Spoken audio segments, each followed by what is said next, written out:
Dans cette capsule vidéo, nous verrons comment utiliser le service de gestion des API de la plateforme Info Nuagique Microsoft Azure pour protéger une API. Alors, Azure API Management est tout simplement un service qui va offrir aux entreprises un ensemble de fonctionnalités permettant d'héberger et de gérer leurs API dans l'info nuagique. C'est un service assez intéressant qui va permettre même de protéger des API qui n'ont pas de sécurité au préalable ou de renforcer la sécurité des API existants. Alors, pour une entreprise, par exemple, qui a déjà des API qui sont exécutés dans son infrastructure à l'interne et qui aimerait rendre ces API-là disponibles à ses clients à l'extérieur de son réseau, pourrait notamment utiliser Azure API Management car le service va permettre justement à l'entreprise d'avoir une passerelle d'API qui va centraliser toutes les requêtes entrantes et mettre en place une certaine sécurité pour venir protéger ces API-là. La sécurité peut inclure notamment l'authentification, le filtrage d'adresses IP, la mise en place des clés d'API ou encore la définition des quotas pour certains clients. Cela est possible via des notions de produits qui peuvent être implémentés dans Azure API Management. Alors ici, nous verrons tout simplement comment est-ce qu'on peut configurer Azure API Management pour venir protéger une API. Alors là, j'ai mon API qui s'exécute dans la plateforme Info Nuagique Azure, donc c'est-à-dire au niveau d'un app service. Alors mon API est tout simplement accessible via cette adresse.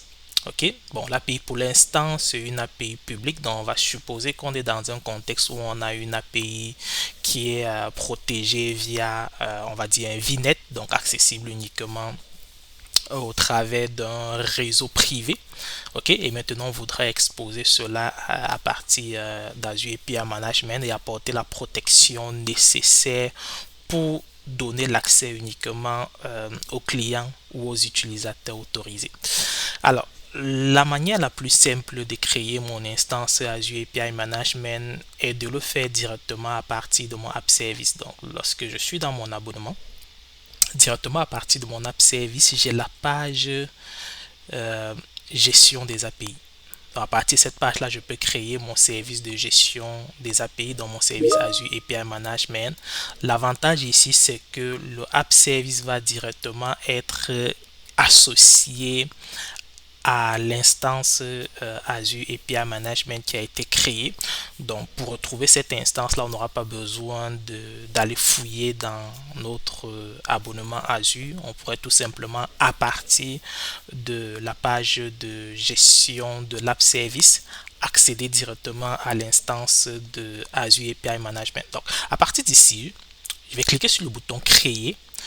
Le formulaire de création de l'instance Azure API Management va tout simplement s'afficher. Donc, il faudrait que je renseigne mon abonnement, mon groupe de ressources, ou je peux en créer un nouveau, la région dans laquelle je voudrais déployer mon instance. Donc, par défaut, on va laisser à Canada Central, le nom de ma ressource. Par défaut, il va reprendre le nom de l'app service et ajouter le suffixe -apim. Donc là, c'est un nom qui me convient. Je ne vais pas le changer. Alors ici, il va nous demander un nom d'organisation. Donc le nom d'organisation, ça correspond le plus souvent au nom d'une entreprise parce que derrière le service, il va nous créer ce qu'on appelle le portail développeur. Le portail développeur, c'est tout simplement l'instance qu'on peut décider de mettre à la disposition des développeurs qui consomment notre API. Via ce portail, ils seront capables de tester l'API, de consulter la documentation de l'API, etc. Donc, c'est aussi une fonctionnalité assez intéressante pour exposer les API et rapidement rendre accessible une documentation conviviale et un espace de test à nos différents clients. Ok, donc je vais remettre ici des mots pour mon nom d'organisation, donc email de l'administrateur. Donc là, je vais mettre mon email.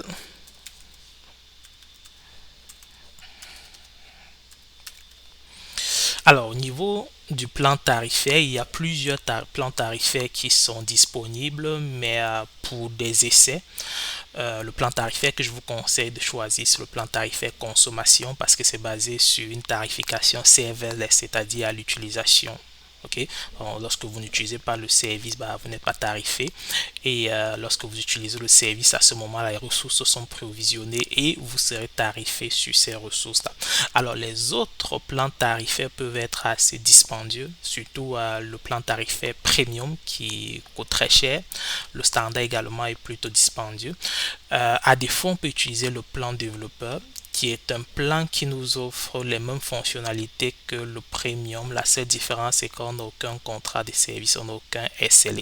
Alors, pour une démonstration ou bien pour l'utilisation dans une simple application, le plan consommation est suffisant pour répondre aux besoins. Il faut également noter que lorsqu'on utilise le plan consommation, on a une limite. Donc, on peut créer au maximum 20 services de gestion d'API dans un abonnement qui repose sur le plan consommation et on a une limite de 50 API qu'on peut bien évidemment mettre en place par rapport à cela. Ok, on peut avoir jusqu'à 50 API dans un seul service de gestion d'API.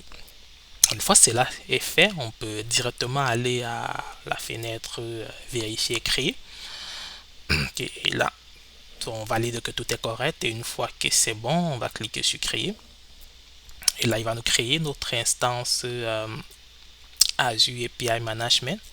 Alors, une fois que l'instance a été créée, ok, donc on va attendre. Une fois que l'instance a été créée, maintenant, il faut l'utiliser pour publier notre API. Alors, et la façon la plus simple de publier notre API, c'est de publier la spécification OpenAPI. Parce que mon API ici, vous voyez, j'ai la page de sa spécification OpenAPI. Donc, via sa spécification OpenAPI, je peux facilement l'intégrer avec mon Azure API Management. Alors, pour faire cela, à partir de la page gestion API, je vais accéder à l'interface de Azure API Management. On va aller sur la page API et dans la page API, lorsque le service va être disponible, il va m'afficher les différentes options que j'ai pour créer ou ajouter une API. Notre service est activé, nous pouvons donc maintenant publier notre API dans l'Azure API Management. Comme vous le voyez, on a plusieurs options pour publier notre API. On peut le faire manuellement. On peut le faire en utilisant du GraphQL, du gRPC. On peut le faire aussi à partir des définitions d'API. Donc ici, on a la spécification OpenAPI qui est supportée, WSDL ou encore OData qui est supporté. On peut également le faire à partir des ressources Azure, donc App Service, Function, Container, Logic Apps, etc. Alors ici, vu que moi j'ai ma définition OpenAPI pour mon API, je vais le faire directement depuis ma définition OpenAPI. Alors pour cela, je vais tout simplement faire un OpenAPI en cliquant sur le bouton correspondant. Alors ici, il va me demander l'emplacement de ma spécification OpenAPI. Et pour trouver cela, c'est tout simplement le fichier JSON, le chemin JSON qu'on a ici. Donc si j'ouvre ceci dans un nouvel onglet, c'est ce document JSON, dans le lien vers ce document JSON que je dois envoyer. Il ne me reste plus qu'à copier ce lien. Copier. Et là, je viens coller ici et je donne un lien, un nom à mon API. Donc par défaut, sur la base de la spécification OpenAPI, il est capable de récupérer le display name, etc. Alors c'est quoi le suffixe que je veux donner? Parce que désormais, pour appeler mon API, on va passer par le endpoint de l'API management, c'est-à-dire http://appdemo-apim.azure-api.net. Alors pour cela, pour chaque API que je publie, je dois donner une URL de suffixe qui doit être ajoutée. Ok, je peux tout simplement donner cette URL de suffixe que je vais appeler démo. Donc, il va ajouter démo pour chaque requête qu'il va effectuer. Ok. Donc avec ça, je vais faire un create.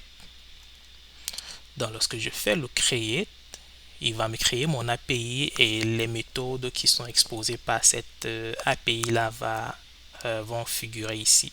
Donc ça c'est ma portion backend. Alors ici je peux tout simplement aller sur une des méthodes et directement dans cette interface on a l'onglet test que je peux utiliser pour tester mon API. Donc là je peux cliquer sur test et directement à partir de là je peux faire un send pour voir ce que ça donne et on voit que bien évidemment il est capable d'obtenir la météo. Donc à date tout fonctionne correctement. Maintenant supposons que moi je voudrais donner accès à mon client Charles. Okay? On va l'appeler comme ça. Alors pour donner les accès à mon client Charles, je dois créer un produit et à ce moment-là, grâce à ce produit, il aura à sa disposition une clé d'API qu'il pourra utiliser pour appeler mon API. Donc, ce qu'on va faire ici, c'est de créer ce produit. On va aller dans la page produit, ajouter nouveau produit. On va appeler Charles. OK. On va venir ajouter notre API. Donc ici, on va cliquer et là, il va nous afficher toutes les API qui sont disponibles dans Azure API Management. Donc, on va sélectionner notre API. Puis, on va tout simplement faire un créer après avoir mis une description, bien évidemment. Alors, produit pour client Charles. Parfait. Et là, on met à nécessite un abonnement. Super. Donc, on va faire créer. Alors, une fois que c'est créé, supposons maintenant que je veux tester mon API en passant depuis la PIM. Donc, je vais aller récupérer l'URL permettant d'accéder à mon API. À partir d'ici, je m'en vais chercher cette URL dans test. Ok, je l'ai. Alors, c'est cette URL. Si j'essaye d'y accéder, normalement, il m'affiche un message d'erreur parce que c'est protégé. Il va m'afficher une erreur 401 pour me dire accès refusé parce que je n'ai pas ma clé de souscription. Ok. Alors, ma clé de souscription, je peux renseigner cette clé de deux façons en utilisant une en-tête HTTP, ok, ou via directement un paramètre de requête. On va le faire en utilisant un paramètre de requête. Alors, si on revient dans les settings de la configuration, ici, on va voir le query parameter name, donc c'est le nom qu'on va donner au paramètre de la requête, et le nom du paramètre pour l'entête HTTP. Si ça ne convient pas à notre besoin, c'est le nom qui est donné par défaut. Donc on peut changer pour mettre un autre nom. Là, je vais prendre tout simplement mon subscription keys, et là on va mettre un point d'interrogation, ajouter, égal. Maintenant on va aller chercher la valeur. À ce moment on va aller chercher la valeur pour notre produit Charles, donc pour notre client Charles. Là je vais cliquer sur produit, je vais venir cliquer sur mon produit et pour obtenir la valeur je vais aller sur abonnement. Là il faudrait que j'ajoute un nouvel abonnement pour qu'il me donne les clés de souscription. Je vais faire ajouter démo, ça, le nom d'affichage sera démo. Et là je fais créer. Donc dès lors que c'est créé, je peux cliquer sur les trois points à droite et cliquer dans le menu sur afficher, masquer les clés. Là il va m'afficher les clés, c'est ça qu'on va copier pour donner à notre client Charles pour qu'il puisse tester et consommer notre API. Donc lorsque je copie cette clé, je peux tout simplement venir mettre la valeur ici. Et là, si je valide, on voit que j'ai accès à ma météo. Ok. Alors, ce qu'on vient de faire tout simplement, c'est de créer une instance Azure API Management, publier une API dans cette instance, ce qui a permis de protéger notre API et maintenant configurer l'accès à cette API là via l'utilisation d'un abonnement à partir d'un produit qu'on a appelé Charles. C'est tout pour cette capsule vidéo. Je vous remercie.